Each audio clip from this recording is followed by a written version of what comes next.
And we're live. It's Thursday, almost the end of May. Here we are back again.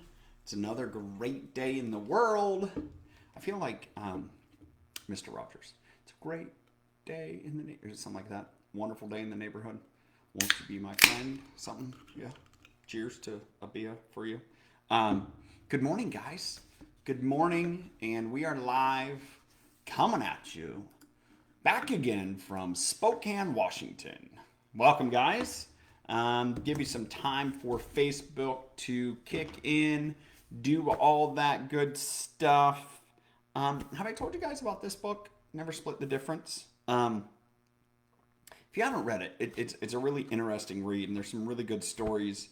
And if you ever find yourself in a negotiation, it can be interesting to where I would say this. I was in a negotiation yesterday for the first time since reading this book. This is totally not on my topics, but I was in a negotiation, and it was really kind of fun because it put me at so much ease.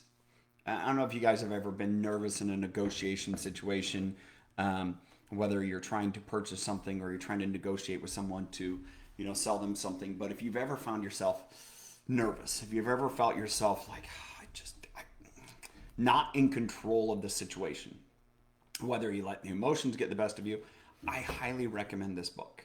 And it was a really fun experience. It was a fun experience that my 12-year-old son, who read the book with me, got to experience as well, and to see his wheels spinning.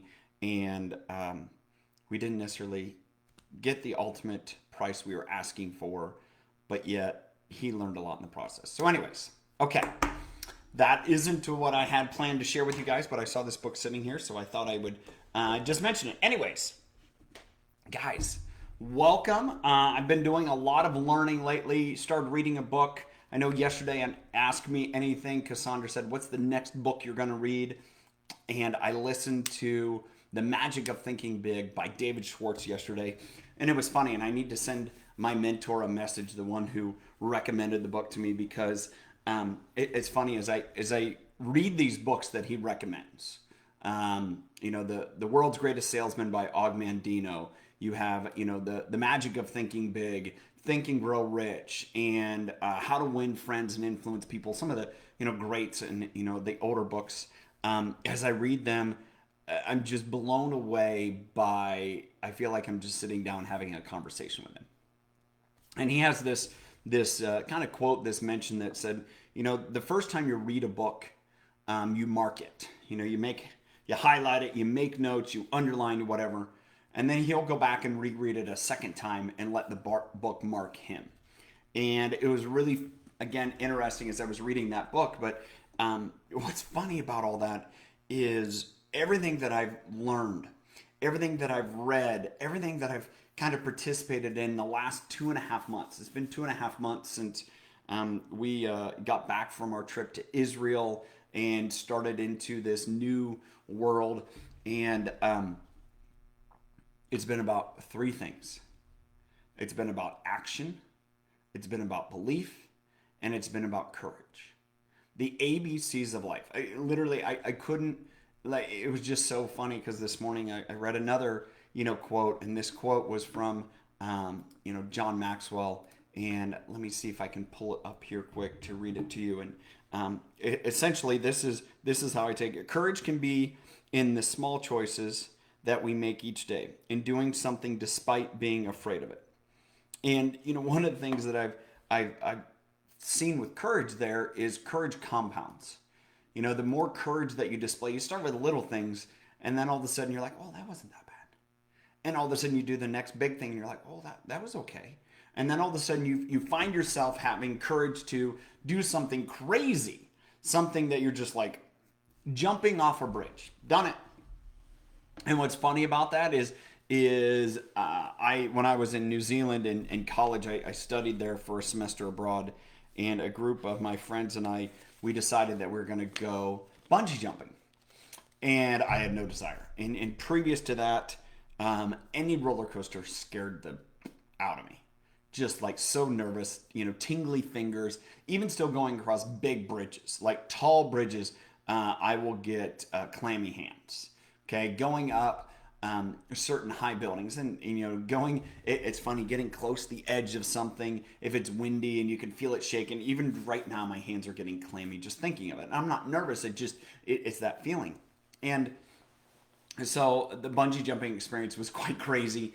Bungee jumping in New Zealand's a whole different world. One, and this is the way it was back in 1999, so it's been a few years ago, probably longer ago than some of you are alive. I've come to that's part of my life, and I sit down in this bridge that goes across this kind of like this valley, this ravine with water below it, and it was 104 meters, which I think is roughly 340 feet. And we're on this bridge, this suspension bridge, and it was called the pipeline because it was this pipeline. And so we're in line, we wait in line. It's finally my turn, and I think a few of my other friends went, and they survived. No one died. And so I sit down in the chair, and it's like this barbershop chair. So just imagine, just like a barbershop chair, a slight recline, you put your feet up, and they're just chatting up with you, and it's Kiwi guys, and they're just fun. They're having a good time and asking about, you and your, just trying to get to know you a little bit, make you a little at ease. And, they have you put your feet up, and they take this like towel and they wrap it around your legs. You're like, okay, well that's fine. This big heavy strap that's gonna, whatever. No, they take this little nylon strap. I'm guessing it's like inch and a half. And they proceed to wrap it around, tie it around your feet. And then they hook this rubber band to it. And they weigh you before you get on there so they know which size rubber band to use. Because if you have a too small of a rubber band, you just go splat. If you have too big of a rubber band, you bounce too much, and then you bounce up and hit the bridge. So you don't want to do that.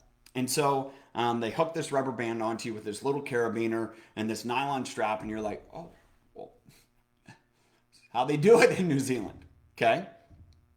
And so, on this bridge, there's a railing, and then you kind of duck underneath the railing. There's this wood plank, and there's this wood plank that's maybe 18 inches, 2 feet. And, you step out there, and you're kind of attached because, it's not so scary being out there because you're kind of, you have your feet hooked in, and you're like, all right, if I were to accidentally fall, I know I wouldn't just go splat on my face. But even still, you're like, am I going to do this? Like, am I going to do this? Am I really going to do this? And I can remember, and I was holding onto the railing, and I'm just, holding on the railing behind me, and I'm rocking. And I'm rocking. And I'm rocking. They're counting down, and it's 5, 4, 3, 2. And then I'm thinking, I can't do this the whole time along. I can't do this. No way, no how. Like, how am I going to do this? My friends have already gone, and there's lines like, I got to do this. I'm not going to back out, right? And all of a sudden, you're just counting down, and you're rocking, and you're rocking. And they said one thing you have to do is you have to, put your feet on the plank. You have to jump. Because if you don't jump, it really kind of like, it doesn't look pretty. So if you've ever seen those people that jump when they go, bungee jump, and they jump and they kind of swan dive, and it's like, dive. And so I'm there, and I'm rocking back and forth, and I'm rocking back and forth. And then all of a sudden, I'm like, oh, there's no more numbers. I just have to jump. And so I rock back and forth, and then I jump, and I proceed to scream. And I scream so loud, and I've done this a few times in my life, that I burst all of the blood vessels in this part of my face. Even to this day, this part of my face is a little drier, a little scalier. Skin, all right, we're talking skin. And it's all because of, the blood flow and everything else. And I just scream, and I have video of it. And I don't know if I've shown it to my kids. I probably should. We converted it to a DVD because it was a VHS tape. Again, this was old. And I just scream. And that's what I remember. I had to hang there. They lower you down into a boat. The boat, you walk up. I don't remember any of that. All I remember is jumping and screaming.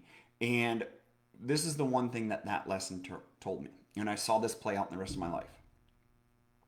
The courage to do that, the belief that I could and taking the action to do it has changed every other nervous situation in my life. Roller coasters, whatever, boring. I've kind of almost become a little bit of an adrenaline junkie because I kind of like the feel of adrenaline because there was that just rush of adrenaline all at once. And I'm like, I kind of like that feeling. I kind of like that. That's fun. And that's what courage does. Is once you're you have the guts, once you have the courage to just take one small step and then say, all right, I got through that. I can do another one.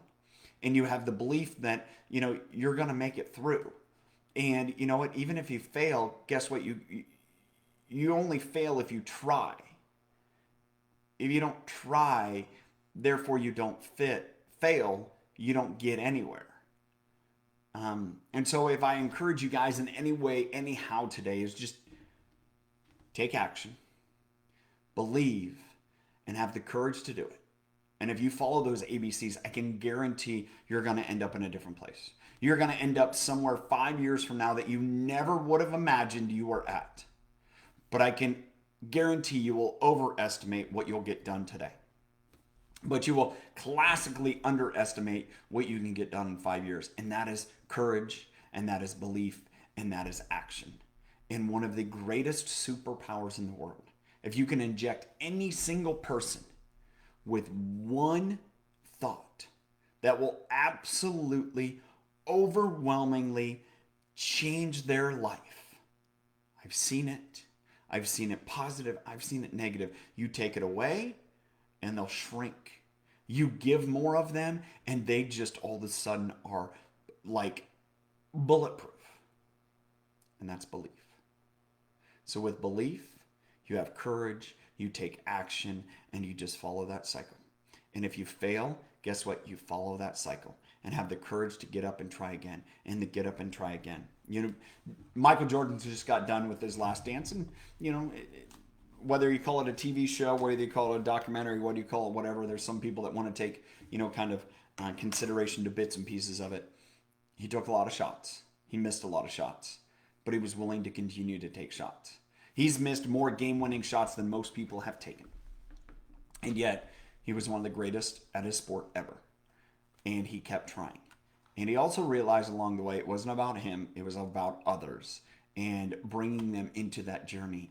And the most belief you can have in yourself is when you're pouring belief into others. Because in order to pour belief into others, you have to have belief that you can pour belief into them. And that starts the chain going. So that's the ABCs of today. I recommend, hey, a lot of books. We've talked about a lot of books, but it was funny how this book, Never Split the Difference by Chris Voss, in negotiations. If you find yourself, you're buying anything, you're negotiating any way, shape, or form, I recommend it because it'll probably set you at ease. So anyways, hope you guys got value out of this today. So thankful for you guys being here. Good morning, Cruz, Debbie, Sherry, Kate. Let's see. Daywee just had a rank advancement. Alexis, Jennifer, and Michelle, thank you guys for being here. So I will see you guys back here tomorrow. Remember, tomorrow, 1 o'clock Pacific, 4 o'clock Eastern, we're going to do Family Friday, some wins. As well tomorrow as we continue on in our book, Vision Driven Leader. So if you're not in that Facebook group, you want to be in that Facebook group, read that book talking about vision, you are welcome. So thanks, guys, and we'll see you later.